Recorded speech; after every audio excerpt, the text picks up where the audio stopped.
On Final Cut Pro, on your edit timeline at the bottom, you've got a number of tracks. Each of these rows is a track. So the ones above this line are your video tracks, and the ones below the line in the middle are your audio tracks. So V1, V2, V3 video tracks, A1, A2, etc. audio tracks. You can have as many video or audio tracks as you want. If you scroll to the end of your tracks, right click and select add track, you can see that another one appears.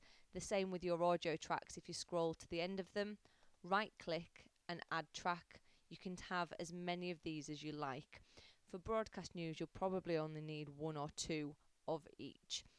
This bar in the middle moves up and down so that if you have got a lot of tracks, you can see as many of the video tracks or as many of the audio tracks as you need to, but around the middle point is probably good for you as news editors. To control which of these tracks your clip appears on when you insert or overwrite, you need to use these three tabs on the left hand side. So these are the inputs from your camera: V1, A1 and A2. V1 is your video input, the pictures that you've recorded. A1 and A2 are the audio that you've recorded.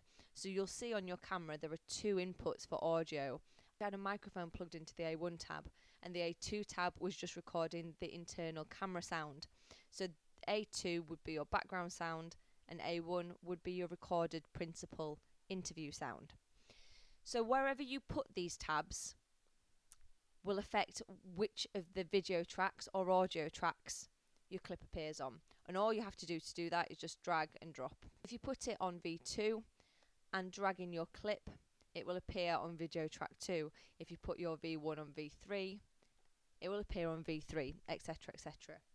With the audio tracks, if you put your audio 1, which is probably your microphone sound, your interview sound, on A3, it will appear on A3, and your background sound will still be on A2.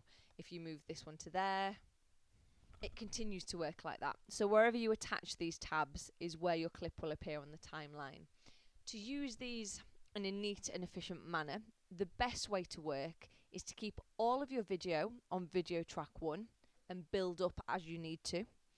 To keep all of your principal sound, so anything recorded on your microphone, so that's your voiceover and your interview sound, on audio track 1, and all of your background sound, which is usually recorded through audio 2, that you didn't have your microphone plugged into, which will use the internal camera, which will use the internal or onboard microphone to record sound.